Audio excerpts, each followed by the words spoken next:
I just look at who is attacking our country and our culture, and it's not Islam, it's Judaism. I mean, Judaism is what is pushing the transgenders on us.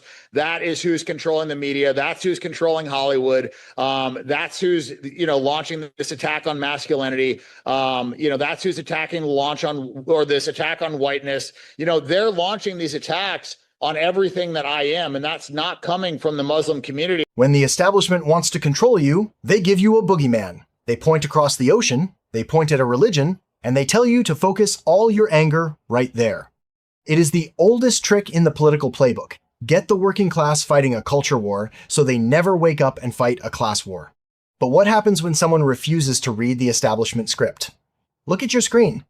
Alex Jones sat down with Dan Bilzerian and tried to bait him into a massive, generalized rant against Islam, the standard distraction tactic. But instead of playing along, Bilzerian stopped him dead in his tracks and exposed exactly who is actually funding the collapse of the West. This wasn't just a disagreement, it was the total dismantling of a fake culture war live on air. Please make sure you hit that subscribe button so that you never miss these deep dives. I've studied it in depth. It's been around only 1,400 years. The Crusades were a response to 700 years of invasion. They took over most of Spain. They went into Poland. The Serbs held them back over 100 attacks. They took down Constantinople, the eastern, what was left of the Roman Empire. They almost took Rome repeatedly, and the Vatican 3 times. They conquered Sicily, part of Italy. I don't want to kill the Muslims. I don't hate them because they're Muslim. I know the sects, the groups, all of it. It is an expansionist military manual. That said, people go, well, you're either with the Muslims or with Israel. That's like saying, am I with a rattlesnake or a cobra? It's like, I'm not going to get put a cobra or a rattlesnake in my bed with me or jump in a pit full of them. So I've even seen Tucker, who I like a lot of respect, and even Megyn Kelly go, because Israel's so bad now, I'm pro-Islam. But I agree, we treat them with respect. Those that are reforming, like the UAE we work with, we all need to do this. I want a reformation in Islam. I'm just saying the left's alliance with Islam is truly sickening. The transgenders out praising him when they throw him off a cliff.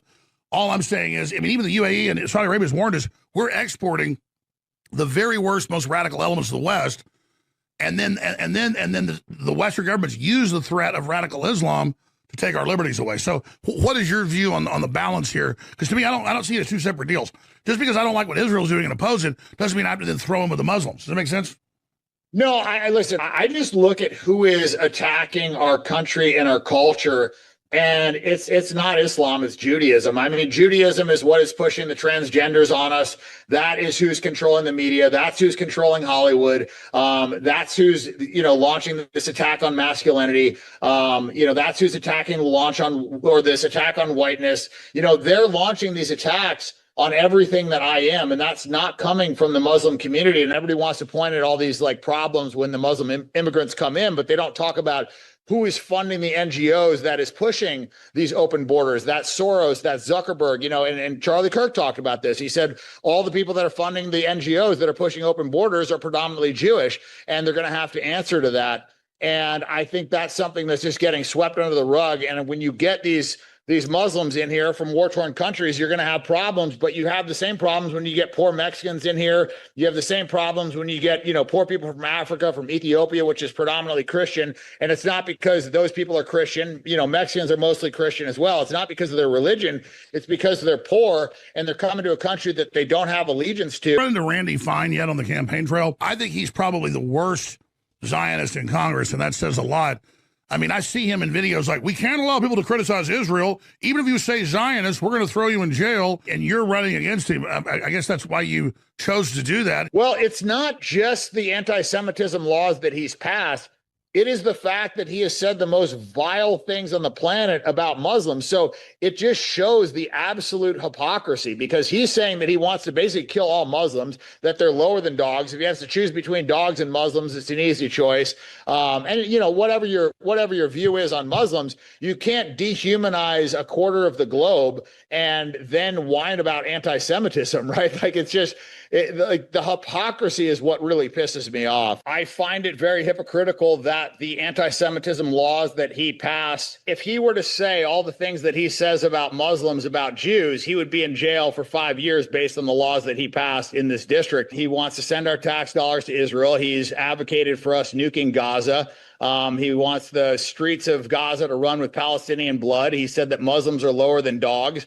I mean, this guy is the most vile Jewish supremacist that we have. And to me, that is the greatest threat to the world today. All right, let's stop the tape right there.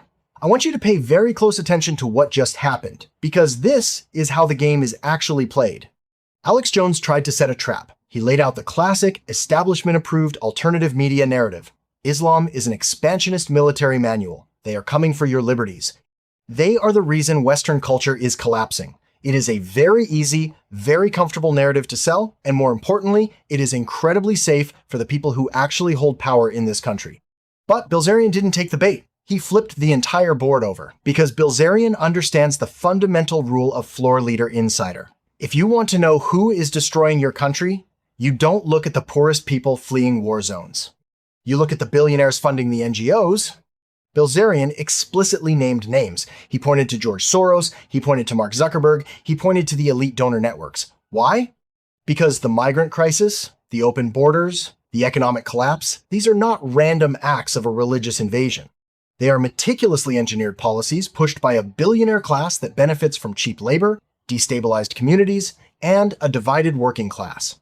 And then, Bilzerian exposed the absolute peak hypocrisy of the political system. He brought up Florida politician Randy Fine.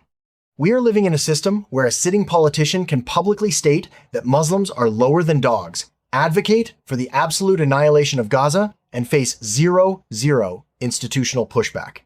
But the second you question the financial structures of the elite, the lobbying power of foreign nations, or the billions of your tax dollars being funneled overseas to fund endless wars, suddenly, those same politicians want to throw you in a concrete cell for 5 years under the guise of hate speech.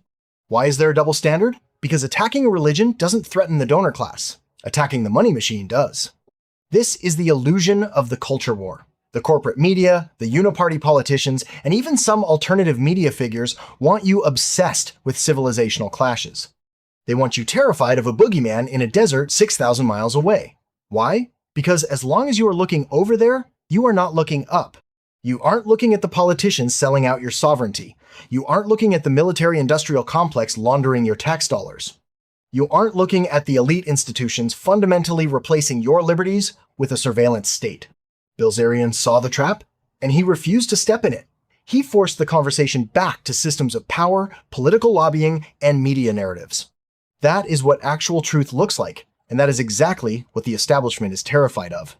They want you divided. They want you distracted. But the veil is lifting, and the soundbite industrial complex is collapsing in real time. If you are tired of the fake culture wars and you want the unapologetic, raw truth about who is actually pulling the strings, do not forget to hit that subscribe button right now. We are exposing the uniparty playbook and cutting through the corporate spin every single week. This is Floor Leader Insider, and I'll see you in the next breakdown.